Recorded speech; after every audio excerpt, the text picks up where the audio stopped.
being black in Germany in 2024. Oh boy.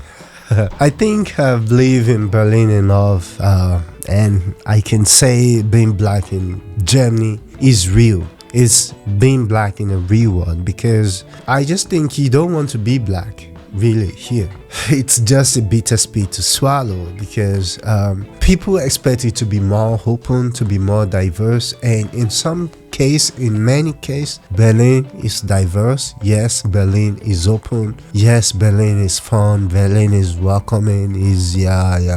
I understand all of those things. But when we talk about being black in Berlin, I think there is huge discussions around it and about it. There are, let's say, 3 different types of black. This is what I learned from living in Berlin, in Germany for all these years. And I would say the first type of black is, let's say, the so-called African American. Let's say from United States. I would not say African American from my own term. I would just call them Americans, but they just look like me. So because the word African American, only them can decide if they are African American, just for the record. And interestingly, what is really, let's say, beautiful about, let's say, being black here is just like, you get to just see yourself as you being different, and you are different, and that's just a beautiful thing for me. And for people who, let's say, come from the US, this is the reason why I said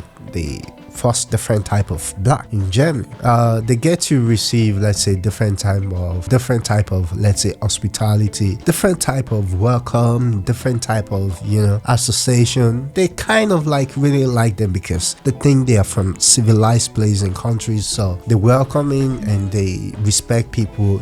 Tend to, let's say, give those type of people are really much higher compared to someone like me, because a Nigerian guy for that matter. But also, let's say, someone from the UK, for example, who is also having, let's say, the same complexion like me. And this is, let's say, the reason why these are the first category of black in Germany. And then there comes the second category. And I think it's also, maybe, I'm not trying to put anybody into a box like, okay, this is your own category or this is your own category. But in reality, this is the point. In reality, this is how it works here. What I meant by this is how it works here is the second category is, let's say, someone with, let's say, a Ghanaian father and a German mother, which is the mother is of a German, a white woman. Let me just put it this way. Nobody is white, nobody is black. We are just human, but let's just say a German and a Ghanaian. Then they have a kid which looks a little bit different, somewhere in between. A kid which is like, the mother is from Ghana, or the father is from Ghana and the mother is European, or the mother is from Africa and the father is European, something like that. Let's just play this. And these are the second category of the blacks here, and those people who associate with us saying, okay, I am black. I welcome every single person. I never differentiate people, but somehow the collaboration between this set of people are kind of really different compared to, let's say, the collaboration or the association that we have with someone like me. And now come to the third category, which is the real black.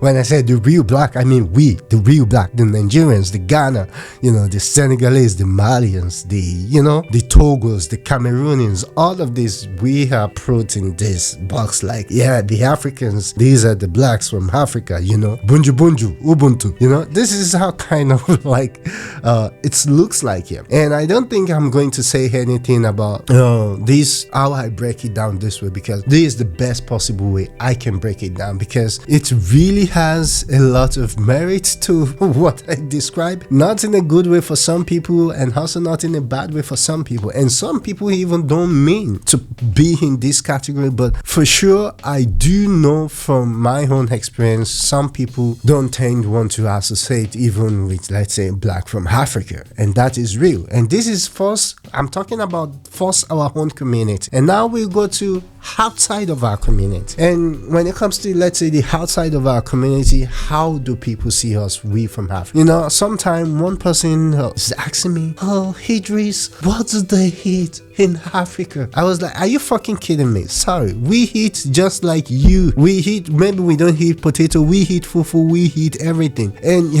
And then it comes some other questions like, why do you guys hit with hand? And I say, okay, hold on. Right there, let me break it down. The reason why African hit with hands is not because we don't have spoon, fork, and knife. No, it's because of science. Because we have a science metaphor. You have to feel what you hit. You have to feel what you put in your stomach. If the food doesn't feel good in your hand, it's not going to feel good in your stomach. So this is the reason why we hit with our hands. We have fork, spoon, and knife. That is it. So I'm just saying there are some still things, people will tell you, oh, I have a friend from Cuba, I have a friend from Cameroon, I have a friend from all these places, and they will make you want to believe, they are diverse or multi-culti or anything like that. And this is not kind of, let's say, attack towards any particular group. This is just the real life. And sometimes for us that come from Africa, when I say us, for people like me who come from, let's say, Nigeria, it's a bitter spirit to swallow. Sometimes you don't even have any pain left to be, let's say, mad or angry about anything you will experience, even if it will come within your own community or outside of your own community. Because there is a saying, as harder as it is to feel pain, it is way much harder when you feel nothing. And this is kind of like how it feels, let's say, for most African brothers, many I have talked to, many I have spoke with, this is just almost the way it is. And I just still think, we live in a country where sometime, you will be able to be in a position that you present yourself for opportunity, and then the opportunity is there and it's your time to take it. And this is when you are going to know you are different. This is when you're going to know kind of you are black. This is when you got to know, okay, this is a system for them, not for you, even though you meet all those criteria. So these are some of the reasons why it's a really bitter spirit to swallow. Inside our own community, there is a lot going on when it comes to, let's say, being black in this country, and it's a big conversation. And sometimes I think in the past also I have reached out to some people about some of my documentaries and some of my films like that, and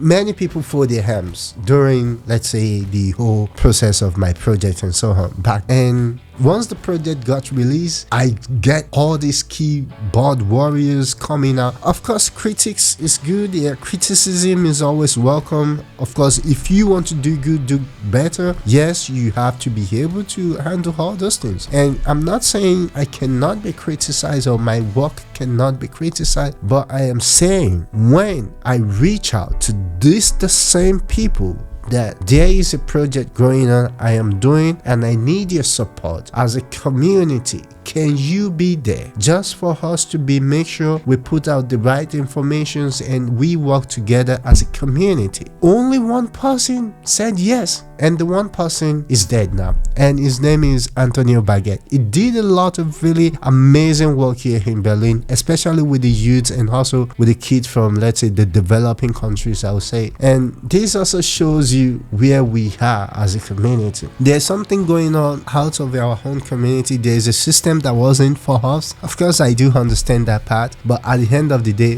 what do we do? So let's say being black here, the first thing, the reason why we are black here is also the reason why we came here, because of the same type of politician we have in Africa, the crazy politics they play. This is how I'm just going to break it down. I'm not going to say, it's all the fault or all the blames of many people. And the harsh reality about being black here also is that many of our brothers don't put them in a position to be in a position to take the opportunity. And this is something it's really hard to understand, because not so many people really want to do some type of job. I'm not saying everyone should be a lawyer, but if you say, how come in Berlin we don't have a black lawyer? We do have, but they are very few. How come we don't have so? We do have, but they are very few. So we also have to present ourselves and put ourselves in a position to make sure when the time comes, we will be visible and we will be there. And this is just how it is. And this is what it's like to be being black in this Berlin, Germany. These are, and currently also I'm working on like a really, really big documentary about this very topic, about being black in the Germany. And you guys will get to see it. It's going to be awesome. But until next time, just keep your eyes out for the next upcoming videos. But I'll let this one, I'll take it in for now, and then see you in the next video. Until next time, ciao.